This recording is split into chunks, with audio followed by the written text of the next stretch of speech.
est-ce que je peux tomber autant? Qu'est-ce qui se passe? Le Seigneur m'a parlé d'un équilibre, en fait.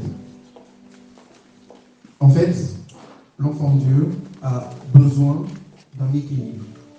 Et l'équilibre qui va lui permettre de se positionner, de grandir, est fait de 3 éléments. Le premier élément, c'est la louange et l'adoration. Pourquoi je dis le premier élément? Parce que parents, ce que vous écoutez impacte directement vos enfants. Avant que vos enfants soient capables de prendre la Bible, de l'ouvrir, de choisir quelle musique ils vont prendre, etc., ils sont chez vous toute la jeunesse. Et vos musiques, votre manière d'adorer, votre manière de louer va les impacter directement. Donc ça, c'est le premier élément. Louange et adoration. Si dans vos maisons, vous avez des atmosphères de louange et d'adoration, vos enfants vont être impactés par les atmosphères que vous avez chez vous. Ça, c'est le premier élément. Deuxième élément, c'est la méditation, les enseignements. L'enfant de Dieu va commencer à méditer la parole de Dieu, va commencer à, par rapport aussi à la louange et l'adoration, de plus en plus rechercher le cœur de Dieu. Il va apprendre qui est Dieu, comment l'adorer, comment le louer. Et toutes ces choses vont mener à la pointe de la pyramide, la prière. La prière, c'est la communication avec Dieu. L'enfant de Dieu va commencer à apprendre à entendre Dieu, va commencer à apprendre à parler avec Dieu. Et cet équilibre est hyper important pour un enfant de Dieu parce qu'il ne peut pas avoir une vie victorieuse si un de ces éléments manque. Il a besoin de ça. Ça va le mener, la louange, l'adoration, la méditation vont le mener directement à la prière. Parce qu'il va faire de ses pensées l'objet des pensées de Dieu. Maintenant, ce qui se passe, généralement pour la jeunesse, c'est qu'il y a un autre triangle. Et je l'ai appelé le déséquilibre diabolique. Voilà, le déséquilibre diabolique. En fait, ce que l'ennemi va essayer de faire, c'est dans le triangle d'équilibre de Dieu, il va essayer de placer ces éléments à lui. Parce qu'il sait qu'une armure qui n'est pas bien ficelée, elle est faillible. Il le sait très bien. Et donc ce qu'il va faire, c'est qu'il va essayer d'insuffler ses caractéristiques. Il va commencer par la musique. Et la musique aura simplement pour but de corrompre la mentalité de vos enfants. Tout simplement. Le but, c'est corrompre la mentalité. Ça sous-entend que votre enfant ne sera plus capable de réfléchir comme Dieu a envie qu'il réfléchisse. Il va voir les choses différemment. Il va être imprégné du monde. Et s'il est imprégné du monde, alors il va commencer à développer une distance avec Dieu. C'est pour ça qu'aujourd'hui, vous allez voir des jeunes qui viennent dans la louange et dans l'adoration, ils ne ressentent rien. Ils ne ressentent rien parce qu'il y a une distance qui s'est mise. Et la distance a été mise parce que ça travaillait dans leur mentalité. Eux vont vous dire, je n'aime pas le style de musique. Mais qui t'a fait aimer un style de musique? Le monde. Qui t'a dit que c'était l'excellence? Le monde. Qui t'a dit que c'était ça qui était hype? Le monde. Ensuite, par rapport à ce qu'on s'alimente au niveau visuel, ça va influencer nos goûts. Et pourquoi c'est hyper dangereux? Je ne sais pas si vous l'avez remarqué, mais il y a quelques années, j'en parlais encore avec ma soeur, on a vu Rihanna qui est arrivée. Et Rihanna a changé de coupe de cheveux. Et on voyait toutes les petites sœurs qui avaient la même coupe de cheveux. C'était des copies conformes. On regardait un clip et on voyait dehors la même chose. Pourquoi? Parce que visuellement, il y avait une séduction. Et cette séduction leur disait, en fait, les séries, les films, les mangas, tout ce que vous voulez, a pour but d'influencer les goûts. En fait, c'est vraiment un matraquage spirituel et ça dicte à la société ce qui est bon, ce qui est mal, ce qui doit être apprécié, ce qui est beau, ce qui est fashion. Ça dicte ça. Et donc les personnes qui sont, nous en tant qu'enfants de Dieu, on doit prendre position par rapport à ça. Parce que si on continue d'être matraqué visuellement, on va continuer d'être influencé au niveau de nos goûts. Si on continue d'être influencé au niveau de nos goûts, on ne pourra pas avoir les goûts que Dieu a envie de mettre en nous. Il est écrit dans la parole de Dieu, fais de l'Éternel tes délices et il te donnera ce que ton cœur désire. Mais ça s'oppose directement à ce verset-là. Pourquoi? Parce qu'il est impossible que Dieu vous donne quelque chose que vous désirez du monde. Vous voyez? Vous vous alimentez avec les images, donc vous avez des standards et vous dites, ah oui, voilà, je veux tel type de mari, je veux tel type de vie, etc.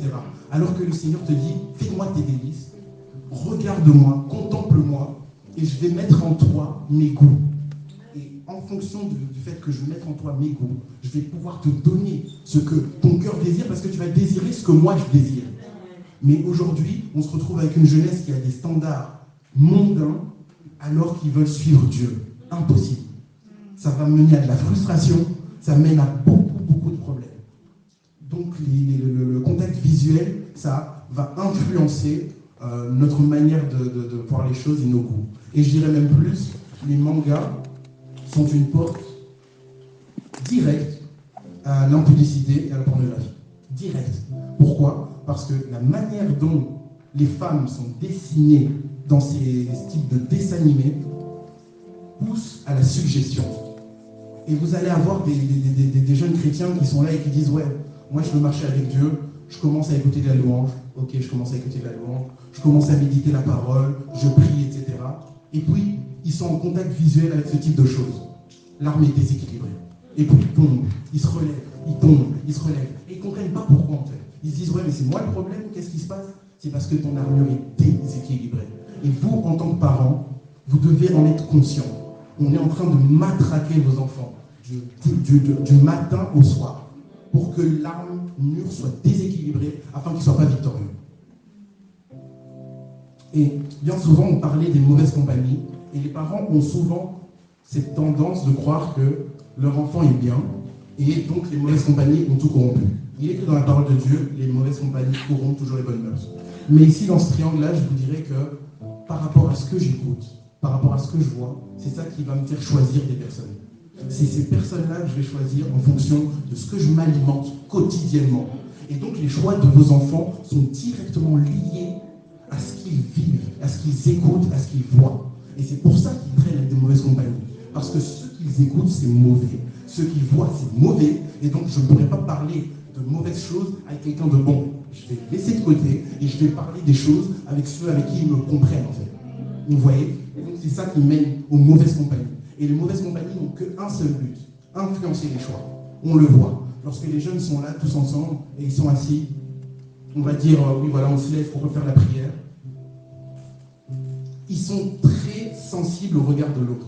S'il n'y en a pas un qui se lève, personne ne va se lever. Vous voyez ? Et c'est la même chose pour les choix même scolaires, etc. Les jeunes seront là, ils vont dire ah oui voilà, j'aimerais faire ce type d'études. Si ils sont entourés de mauvaises compagnies, on va lui dire mais pourquoi tu fais ça ? Pourquoi tu ne fais pas ceci? Pourquoi tu ne fais pas cela? Et ça va influencer donc leur choix. Et à cause de tout ça, on a une génération, on a des jeunes qui ne rentrent pas pleinement dans leur destinée parce que les triangles sont déséquilibrés. Dieu nous révèle ce genre de choses pour que nous prenions position. On ne peut plus accepter que ces triangles soient déséquilibrés. On va prier pour que la louange et l'adoration soient une manière de vivre, autant pour les jeunes que pour les parents. On va prier pour que la méditation de la parole de Dieu soit un contact quotidien, un amour de la parole, un amour de la connaissance. Vous remarquerez que la jeunesse ou les séductions qui attaquent la jeunesse s'attaquent à la connaissance. Connaître les choses, aller en profondeur, c'est mal. Il faut être brouillon, il faut être vite fait. Ça s'attaque directement à la connaissance. Et vos jeunes qui sont là, qui viennent dimanche après dimanche et qui ont une autre attitude, se sentent esselés parce qu'on est en train de leur dire « Vous n'êtes pas comme les autres, vous n'êtes pas bien. Tu devrais avoir moins de connaissances, tu devrais être moins sage, tu devrais moins impacter. » Nous allons prier pour le caractère de nos jeunes, qu'ils puissent se positionner dans la sainteté et dire « Je sais en qui j'ai cru. » Mais pour qu'ils puissent se positionner comme ça, il faut qu'ils aient une relation personnelle avec Dieu. On va prier pour la prière aussi, que nous puissions les supporter dans la prière.